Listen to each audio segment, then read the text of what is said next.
is Tyler Bublitz, and welcome back for the fifth Sunday after Pentecost for the week of June 24th, 2018, and I'm excited to have you here. I'm excited to welcome you back for this fifth Sunday after Pentecost. And before we get into it this week, I want to do my shameless plug that I always do for Working Preacher. If you haven't checked out Working Preacher, it's a great resource, having great commentaries, an awesome Sermon Brainwaves podcast, which gives me a lot of direction since I'm not an ordained minister, to be able to bring you this type of content. For example, this week, I'm not the best Job scholar, and I was able to, since one of our readings is out of Job, do a quick reading of some of their commentaries to kind of give me an idea and flow of where that reading is coming from, and it gives me a lot of direction and helps me be able to better provide this podcast for you. I'm excited. I hope you had a good week. We did have a response last week to the podcast question of where do you find God in the wasteland, and they didn't know. For me, I'd still answer kind of out in the bogs, but I kind of want you to think about that a little bit because I feel like this week really builds on what was talked about last week, and I think there's some really interesting context and ways we can take that this week. So, to start, our gospel text is out of Mark chapter 4, verses 35 through 41. And this is where we have Jesus with the 12 disciples crossing the sea or Lake Galilee, and he's sleeping, and all of a sudden a great storm blows up. We get Jesus to say, "Peace, be still," and then the people are kind of wondering, who is this guy that he can calm the seas and everybody obeys him? But he also gets the line of, in verse 40, he says to them, "Why are you afraid? Have you still no faith?" And that's one thing we're going to kind of play around with that idea this week, is being afraid, and what does that do with our faith? And so I want you to remember that as we will look into that further later on. Our first reading is from Job chapter 38, verses 1 through 11. This comes after a few chapters of Job with his friends kind of talking about the different things that Job has gone through. And it's a hard text to really preach on unless everybody knows what everything has been going on with Job. But Job, at this point, they've been kind of complaining, talking about all of this, and it's really interesting because in verse 2 and 3, you kind of get this challenge by God to gird up your loins like a man, which would be pulling up your robes and getting ready to do something athletic or something along those lines is what I got from the podcast Sermon Brainwaves this last week. So you have this kind of thing, and then he kind of gets into talking about how he's been there, how he's a builder, how he's made all these different things around them, and haven't they noticed that? Really interesting text to kind of lead into what's been going on with Job. But I will say the alternative first reading this week, I'm going to focus a little bit more on because it's such a great story. It's kind of an easy one to feel like you want to get into. It's 1 Samuel chapter 17, optionally verse 1a, then 4 through 11 also optionally, 19 through 23 also optionally, and the main text being 32 through 49. It's David slaying Goliath. It's the story that we've heard as a child over and over again. Sadly, they don't include the verse after this talking about how David cuts off the head of Goliath that gets talked about in a few verses earlier. But there's some really cool things that we can kind of deal with and grapple with that's in this text. One thing that I think is really easy to kind of overlook is how big Goliath is. They state in here that he is 6 cubits tall, which would be the equivalent to 9 feet. So that's, to put that in text, that's about the size of a basketball hoop is 10 feet.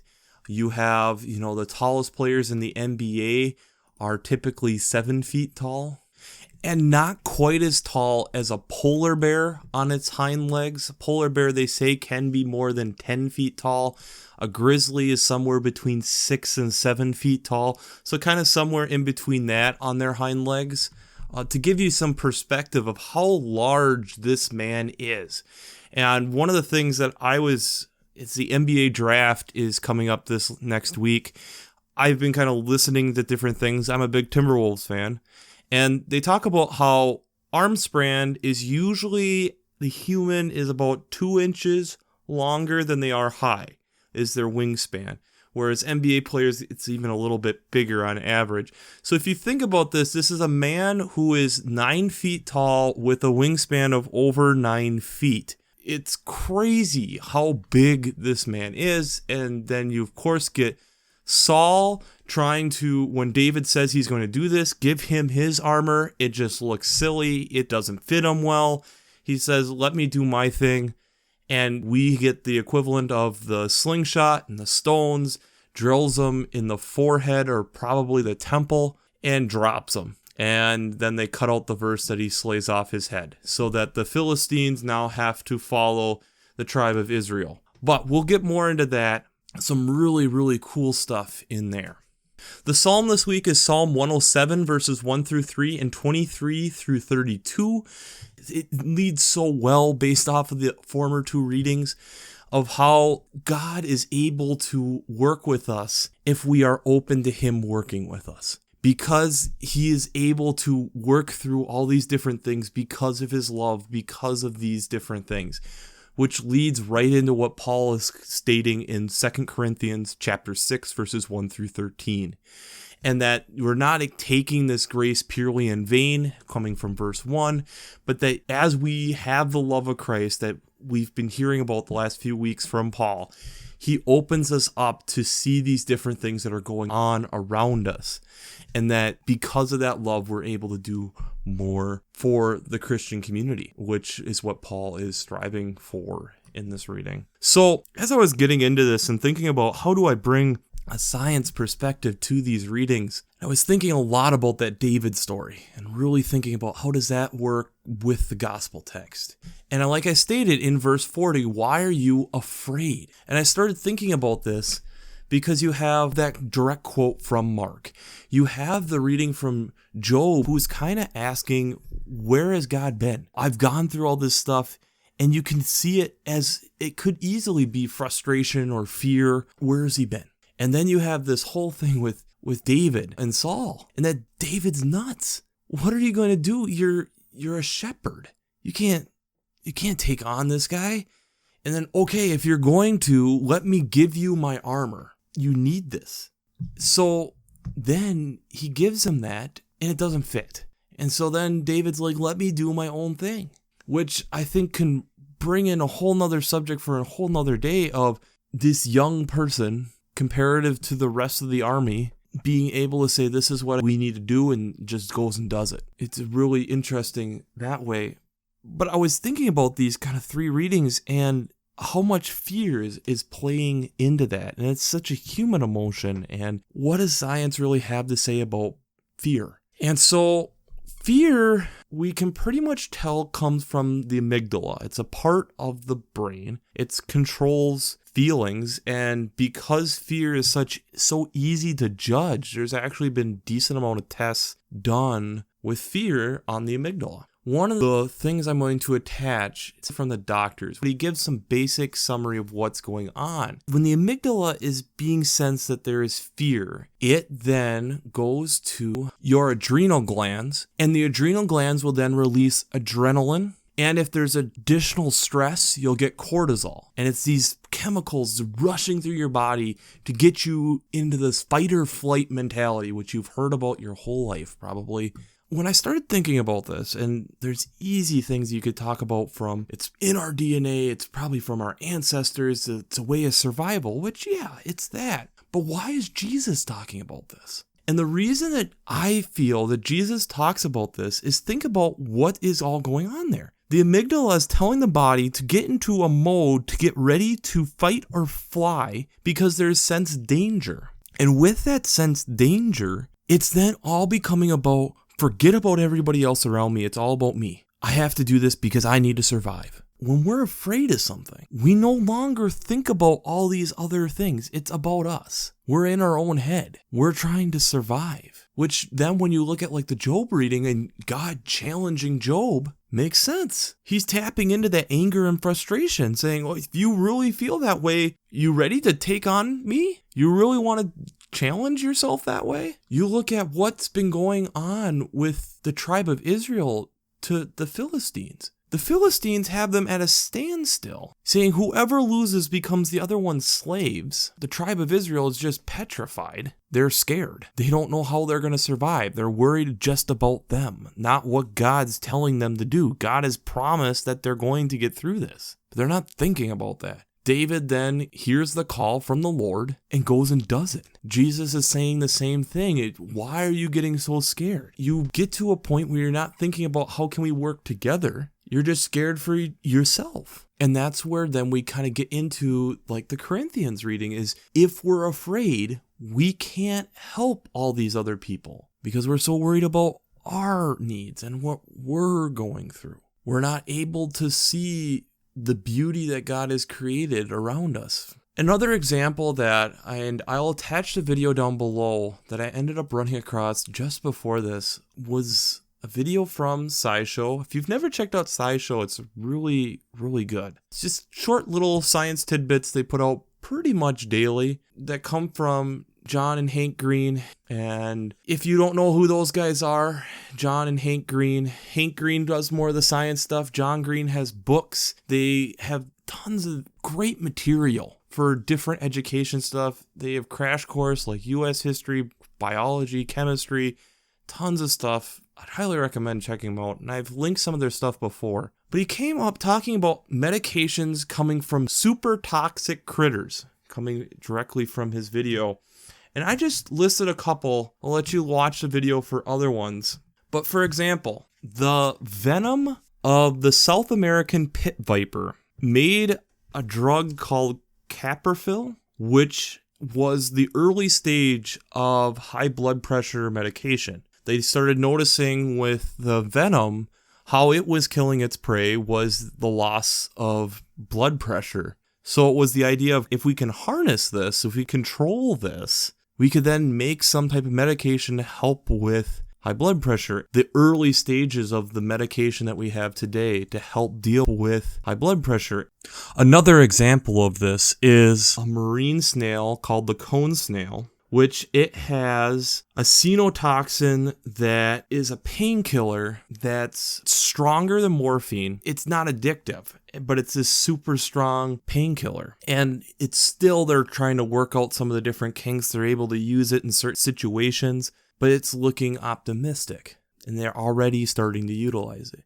Gila monsters or Gila monsters, as us up in the north don't know how to make G silent. Gila monsters, their spit has been found to help lower blood sugars. The venom in their spit helps reduce blood sugars, has also been used somewhat as a weight loss medication because the protein stays in the stomach longer than the one that our body will produce, 70 times longer if I'm remembering from the video correctly, thus suppressing hunger. So making this drug that then is being able to help with this. But why do I bring this up? This is because we can't be just purely afraid of something that has venom. It's these people who are going through and saying, well, what's actually going on? What is it actually doing? Okay, now that we understand it's reducing their blood pressure, can we harness this? Can we control this to be able to benefit people? That doesn't come from being afraid. That comes from being open,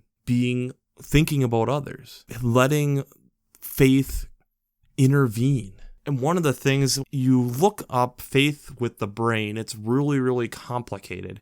I had trouble finding articles that were really solid. But part of it that they will state is the brain, faith activates so many sections of the brain that it's like an interconnected web, just jolting all over the brain to be able to do different parts of faith. And if you think about that, we're having the amygdala, if we get scared, just shoot all these different hormones through our bodies to think about only us, it shuts that whole network down because we're so worried about ourselves. That's, I feel like, what Jesus is really getting at in Mark. That's what God's getting to with Job. Another example that I'll throw out is when you hear about how tigers in India, their populations are dropping rapidly through poaching. You have, if you're from the upper Midwest, Wisconsin has had to start to acknowledge that pumas, mountain lions pass through the state. People are scared. We're not familiar. We don't understand what that all means. That's exactly it. The fear is there because we don't understand. We don't know what are we supposed to do to protect ourselves. God is not calling us to be a people who are fearful. We're called to be people who go boldly. And when you start even having the science of fear, what goes on when we are fearful? We're not able to be faithful. So we have to be open to that. And it kind of draws in what we talked about last week in the wasteland. Because if we only are concerned and are scared of something, we don't know what it can teach us. If we're only scared of South American pit vipers, we would have never learned what their venom is doing and how it could help us. It's from someone being open to how are we able to get this responsibly and without killing myself so that we can study this. I think of Pocahontas in a way. How high does the sycamore grow? If you cut it down, you'll never know. It's the same idea. There's so many things that we get scared of for good reason or bad, but that we don't address that then limit us with our faith. It's putting a latch on our toolbox, restricting what we can do. God wants an open toolbox so that he can have all these tools to his disposal. So I guess the Twitter question this week should be, what things are you afraid of that you think that God can help you with so that you can use it to help further the kingdom? It's easy to be afraid. I know myself, there are certain things that I'm afraid of. In my own personal life, there's lots of stuff going on that make me excited, but it's also scary at the same time. It's fearful. It's the life of a 20-year-old. But I have to trust. If I'm afraid, nothing changes and the things stay the same. And that's not always good because then you're not growing. But I'll wrap this up as we always do. I pray that God blesses you through your faith and amazes you through science.